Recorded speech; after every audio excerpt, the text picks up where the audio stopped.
আমি জানি না কয়জন মানে আপনারা কয়জন আমার ভিডিও রেগুলার দেখেন বা আমার জন্য অপেক্ষা করেন, কিন্তু তাও যারা অপেক্ষা করেন তাদের কাছে আমি একান্ত দুঃখিত, মানে একান্ত ক্ষমা প্রার্থী।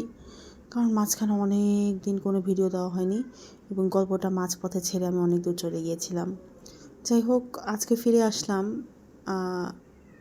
আবার কবে ফিরে আসবো জানি না, আগেই ক্ষমা চেয়ে নিচ্ছি। হ্যাঁ, তো এই উল্টাপাল্টা কথা না বলে আমরা কাজের কথায় যাই। সেই কাজের কথাটা হলো, আমরা গত পর্ব শেষ হয়েছিল একটা ভয়াবহ বাস যাত্রা শুরু হবে এরকম একটা সময়। তো আমরা সেই বাস যাত্রাটা থেকে শুরু করি। এই বাস যাত্রার মাধ্যমে আমরা কোথায় পৌঁছাবো দেখা যাক এই পর্বে। ভ্রমণের মাঝামাঝি যখন আমাদের এমন একটা বাস যাত্রা করতে হলো যেটা আমরা কখনো ভুলব না। বাসে উঠে আমি রঞ্জুকে ঠেলে পিছনে ফেলে ছপ করে জানলার পাশে সিটটাতে বসে গেলাম। রঞ্জু টেনে বসতে পারেনি, তাই বাসে জানলার কাছে বসতে চাইছিল। আমার দিকে তাকিয়ে মুখটা কাচুমাচু করেই বলল, আমাকে জানলার কাছে বসতে দে না প্লিজ প্লিজ। আমি অন্যদিকে তাকিয়ে বললাম, যে আগে বসতে পারে না তার সিট, এটাই দুনিয়ার নিয়ম।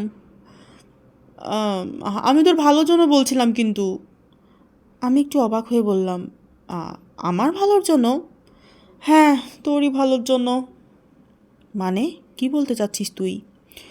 আরে গাড়িতে উঠলে আমার মোশন সিকনেস হয়। Motion sickness? হ্যাঁ, তারপর মাথা ঘোরায়, ঠিক তারপরই বমি। বমি? হ্যাঁ, বমি। আর যদি এই পাশে বসি তখন বমি করতে হলে তোর ওপর দিয়ে গিয়ে জানলায় বমি করতে হবে। ওটা অনেক ঝামেলা হবে রে। দৃশ্যটা কল্পনা করে আমি একটু সিটিয়েই গেলাম। রঞ্জু মুখটা শুকনো করে বলল, আর সবসময় কন্ট্রোলও করা যায় না, হঠাৎ বের হয়ে আসে। মানে তোর কোলেও বমি হয়ে যেতে পারে, বা ধর এই সামনের সিটে মানুষটার ঘাড়ে। আমি তখন সামনের সিটে বসে থাকা মানুষটার দিকে তাকালাম। তার ঘাড়ে বমি করে দিলে শুধু রঞ্জু না, মনে হয় আমাদেরও খবর আছে। কিন্তু রঞ্জু আসলে বমি করবে নাকি জানলার কাছে বসার জন্য বানিয়ে বলছে আমি বুঝতে পারছি না। তার দিকে একটু সন্দেহর চোখে তাকিয়ে বললাম, তুই সত্যি বমি করবি? রঞ্জু মাথা নাড়ে, তারপর বলে, আরে সবাই করে, জানলার সিটগুলো তৈরি তো হয়েছে বমি করার জন্য। তুই আমার কথা বিশ্বাস না করলে জানলা দিয়ে বাইরে তাকিয়ে দেখ দেখ, সব জানলায় শুকনা শুকনা বমি লেগে আছে। আমি সত্যি জানলা দিয়ে সামনে পিছে তাকালাম এবং রীতিমতো শিউরে উঠলাম। সত্যি সত্যি জানলার নিচের বমিগুলো শুকনো হয়ে লেগে আছে। আমি অতি তাড়াতাড়ি উঠে জানলা সিটটা রঞ্জুকে ছেড়ে দিলাম। রঞ্জু বসে আমার দিকে তাকিয়ে একটু কষ্ট করে হেসে বলল, থ্যাঙ্কস অপু, থ্যাঙ্কস। পৃথিবীতে যত বিরক্তিকর কাজ আছে তার মাঝে নিশ্চয়ই এক নম্বর হচ্ছে বাসে বসে বাস ছাড়ার জন্য অপেক্ষা করা। দেখতে দেখতেই বাসটা বোঝাই হয়ে গেল। সিটগুলো ভর্তি হওয়ার পর কিছু মানুষ বাসের রড ধরে দাঁড়িয়ে আছে। এই এই ভিড়ের ভেতরেও বাসে নানা রকমের নানান কিছু বেচাকেনা হচ্ছে। বাসের ভেতরে প্রথমে ঝালমুড়ি, তারপর তারপর চীনাবাদাম বিক্রি করা হলো। তারপর একজন মাদ্রাসার ছাত্র তার মাদ্রাসার জন্য টাকা তোলার চেষ্টা করলো। তার কাছে রসিদ বইও আছে। কেউ টাকা দিলে সে সাথে সাথে রসিদ কেটে দিচ্ছে। হাতের লেখা অত্যন্ত চমৎকার, দেখে আমি মুগ্ধ হলাম। বাসের ভেতরে বসে যখন আমাদের প্রায় অসহ্য লাগা শুরু হলো এবং কিছু প্যাসেঞ্জার চিৎকার চেঁচামেচি শুরু করলো, ঠিক তখন পর্যন্ত একটা মোটা কুচকুচে কালো ড্রাইভার পান চিবাতে চিবাতে এসে ড্রাইভারের সিটে বসে। পাশের জানলা দিয়ে পিচিক করে বাইরে পানের পিক ফেলে বাসটা স্টার্ট দেওয়ার চেষ্টা করতে থাকে। বাসটাও নানান রকম শব্দ করতে থাকে। শব্দ শুনে মনে হতে থাকে বাসটা মনে হয় স্টার্ট হবে না, এই বুঝি ভেঙে টুকরো টুকরো হয়ে যাবে। শুধু যে বিচিত্র শব্দ করতে থাকে তা না, বাসটা কাঁপতে থাকে এবং ঝাঁকাতে থাকে। শেষ পর্যন্ত বাসটা স্টার্ট নেয় এবং ইঞ্জিনটা মারাত্মক গর্জন করে ওঠে। ড্রাইভার আরও একবার জানলা দিয়ে পিচিক করে শব্দ করে পানের পিক ফেলে এবং তারপর বাস চালানো শুরু করে। প্রথমে মফস্বল শহরের নানা গলি দিয়ে গিয়ে শেষ পর্যন্ত বড় রাস্তায় ওঠে এবং বাসটা সত্যি সত্যি রওনা দেয়। কয়েক মিনিটের মাঝে আমরা বুঝে গেলাম এই বাসের কুচকুচে কালো মোটা ড্রাইভার আসলে বাসের ড্রাইভার হওয়ার জন্য জন্মায়নি। তার কথা ছিল প্লেনের পাইলট হওয়ার, কিন্তু ভাগ্যের দোষে তাকে বাস চালাতে হচ্ছে। সে এত জোরে বাস চালাতে থাকে যে আমার মনে হচ্ছে বাসটা এক্ষুনি রাস্তা ছেড়ে আকাশে ওড়া শুরু করবে। কেউ যদি বাসটার দুই পাশে প্লেনের পাখার মতো দুইটা পাখা লাগিয়ে দিতে পারত, বাসটা নিশ্চয়ই আকাশে উড়ে যেত। বাসটা প্রায় প্লেনের গতিতে গেলেও এর লক্ষ্যঝক্ষ শরীর প্লেনের মতো তৈরি না, তাই সেটি নানান রকম ক্যাচ ক্যাচ, ঢং ঢং, ঢন ঢন, টন টন, ঘর ঘর, ঘ্যা ঘ্যা নানান রকম শব্দ করতে থাকে। এবং আমরা বাসের সিটে একবার ডানে, একবার বামে, একবার ওপরে, একবার নিচে যাতায়াত করতে থাকি। আমি পাশে বসার কারণে সামনের রাস্তাটা দেখতে পাচ্ছিলাম এবং আমার পরিষ্কার মনে হলো এই গরিলার মতো কুচকুচে কালো মোষের মতো মোটা ড্রাইভার চেষ্টা করছে উল্টো দিক থেকে যারা আসছে তাদেরকে চাকার নিচে পিষে ফেলতে, কারণ সে এতটুকু সাইড না দিয়ে সোজা তাদের দিকে এগিয়ে যাচ্ছে এবং কোনো মতে রাস্তা ছেড়ে ডান দিক দিয়ে সরে নিজের যান বাঁচানোর চেষ্টা করে যাচ্ছে যারা উল্টো দিক থেকে আসছে তারা। প্রত্যেকবার সামনের দিক থেকে ছোট ছোট গাড়ি, রিক্সা, টেম্পো, ভ্যান গাড়ি আসতে দেখি, তখন আমি ভয়ের চোটে চোখটা বন্ধ করে ফেলি এবং ভয়ঙ্কর কিছু একটা পিষে ফেলার শব্দ শুনবো এই ভেবে নিঃশ্বাসটাও বন্ধ করে ফেলি। প্রত্যেকবারই সেগুলোর পাশ দিয়ে বাসটা হুশ করে বের হয়ে যায়, আর একটুর জন্য ভয়ঙ্কর পিষে ফেলার শব্দ আমার কানে আসে না। বাসটা যেভাবে যাচ্ছে সেটা দেখে মনে হচ্ছে পৃথিবীর কোনো শক্তি বাসটাকে থামাতে পারবে না, কিন্তু অবিশ্বাস্য হলেও সত্যি রাস্তার মাঝখানে এই বাসটাকে শেষ পর্যন্ত যেটা থামিয়ে দিল সেটা হচ্ছে একটা গরু। সেটি আপন মনে রাস্তা পার হতে হতে ঠিক রাস্তার মাঝখানে থেমে গেল এবং উদাস ভঙ্গিতে কিছু একটা চিবাতে লাগলো। মানুষ যেভাবে পান চিবায় ঠিক সেভাবে। ড্রাইভার পাগলের মতো হর্ন দিতে দিতে তার বাস দিয়ে ছুটে আসছে, কিন্তু গরুটার মাঝে বিন্দুমাত্র ভয় ডর নেই। সে বাসটার দিকে কেন যেন উদাসভাবে তাকিয়ে রইল। ড্রাইভারকে একদম শেষ মুহূর্তে ব্রেক কষতে হলো এবং আমরা সবাই হুমড়ি খেয়ে পড়লাম। ড্রাইভার জানলা দিয়ে মাথা বের করে গরুটাকে যা ইচ্ছা তাই ভাষায় গালাগাল করলো এবং আমার স্পষ্ট মনে হলো গরুটা মাথা তুলে ড্রাইভারকে বলছে, ভাই এভাবে গালাগাল কেন করছেন, আমি কি করেছি? বাসের হেল্পার বাস থেকে নেমে গরুটার লেজ মুচড়ে রাস্তাটা থেকে তাকে সরালো। গরুটা তাও সময় নিয়ে খুব ধীরে সুস্থে রাস্তা থেকে সরলো, তার জীবনে কোনো তাড়াহুড়াই নেই। ড্রাইভার আবার বাস ছেড়ে প্যাসেঞ্জারের উদ্দেশ্যে বলল, বন্যার পর থেকে এই অবস্থা। একজন জিজ্ঞেস করলো, বন্যার সাথে এটার কি সম্পর্ক? ড্রাইভার বলল, বন্যার সময় মানুষজন নাকি তাদের গরু বাছুর নিয়ে রাস্তার উপর কয়েকদিন ছিল, তারপর থেকে গরুরা মনে করা শুরু করেছে রাস্তাটা তাদের বাপের সম্পত্তি এবং গরুরা আমাদের দেখলে, অর্থাৎ ড্রাইভারদের দেখলে নাকি খুব বিরক্ত হয়। অনেকে হেসে উঠল, আমিও একটু হেসে রঞ্জুর দিকে তাকিয়ে বললাম, হ্যাঁ রে, গরুর বুদ্ধি দেখেছিস? রঞ্জু কিছু বলল না, শুধু শরীরটা একটু ঝাঁকুনি দিল। তারপর দেখলাম হঠাৎ বেলুনের মতো তার মুখটা ফুটে উঠেছে।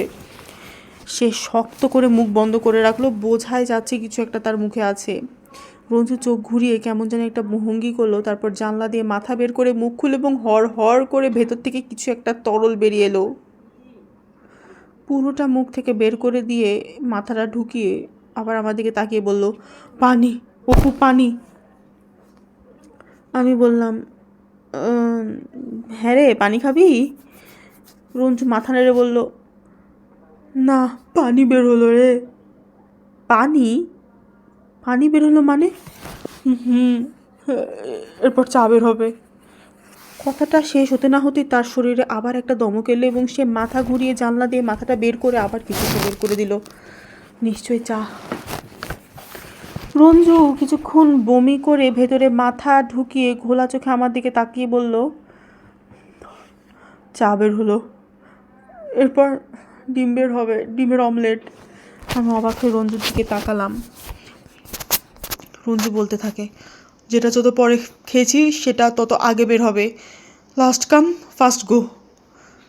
জালু মামা আমাদের পিছের সিটে বসেছিলেন। আমি মাথা ঘুরিয়ে বললাম, মামা, রঞ্জু বমি করছে। জালু মামা বেশ শান্ত ভঙ্গিতেই বলল, দেখেছি, অনেকেই করছে। এই লাইনের বাসে বমি সবারই হয়, একটু বেশি হয়। আমি তাকিয়ে দেখলাম আরও কয়েকজন জানলা দিয়ে মাথা বের করে রেখেছে। মাঝে মাঝে তাদের শরীরটা কেঁপে উঠছে। নিশ্চয়ই তারাও বমি করছে। আমি আতঙ্ক নিয়ে রঞ্জুর দিকে তাকালাম। মাঝে মাঝে তার পেটের কাছে ঢেউয়ের মতো একটা কিছু হচ্ছে এবং ঢেউয়ের মতো করেই কিছু উপরে আর বের হয়ে আসার চেষ্টা করছে। আমি বুঝতে পারলাম ডিমটা বের হওয়ার চেষ্টা করছে। আরও একবার একটা দমকে রঞ্জু সামলে নিয়ে আমার দিকে তাকিয়ে একটু হাসার চেষ্টা করলো, তারপর বলল, ডিমটা সহজে বেরোতে যাচ্ছে না রে, প্রোটিন মনে হয়, তাই একটু টাইম লাগছে। কথা শেষ করতে না করতেই শরীরে একটা বড় ঢেউ পেট থেকে গলা পর্যন্ত চলে এলো এবং ব্যাক শব্দ করে রঞ্জু সেটা বাইরে উগড়ে দিল।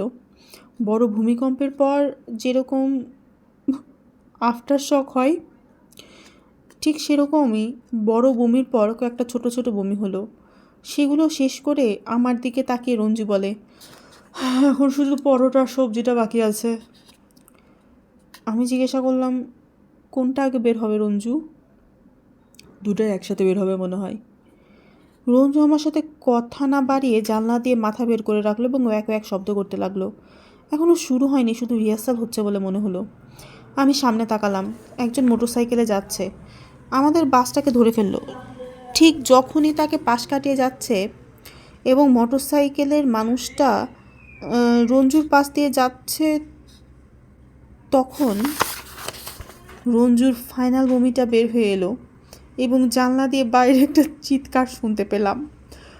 বাসের পেছনে তাকে দেখলাম মানুষটা মোটরসাইকেল সামলানোর চেষ্টা করছে এবং তার মাথা, বুক, শরীর রঞ্জুর ভেতর থেকে আসা সবজি আর পরোটা দিয়ে মাখামাখি।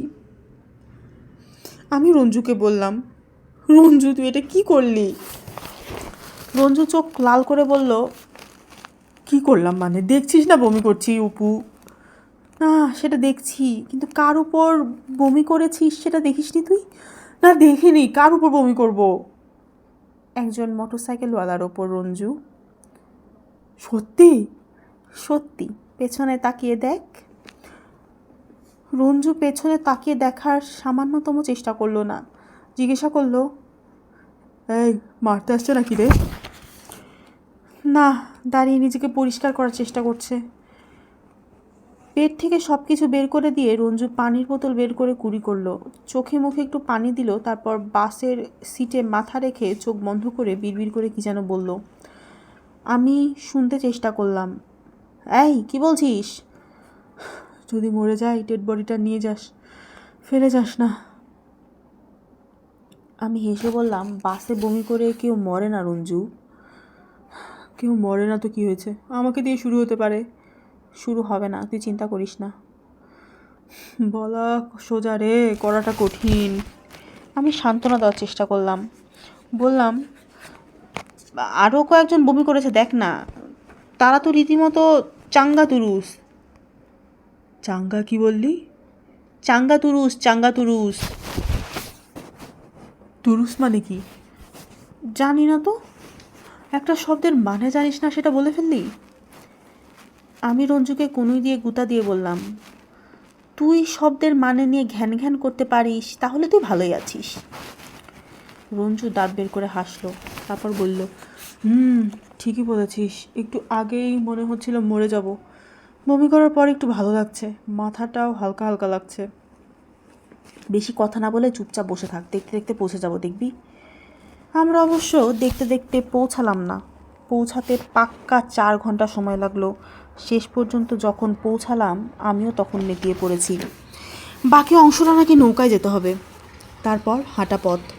বাসের এই ভয়ঙ্কর অংশটুকুর পর নৌকার অংশটুকু নিশ্চয়ই আরামের হবে। ছোঁয়ের তলায় হয়তো শুয়েও থাকতে পারবো। পানির ছলাৎ ছলাৎ শব্দ শুনে হয়তো চোখে ঘুমও নেমে আসবে। ছোট নৌকায় 2 জন মাঝি থাকবে। কে জানে, বৈঠা চালাতে চালাতে হয়তো একজন কেউ ভাটিয়ালি গানও গেয়ে উঠবে।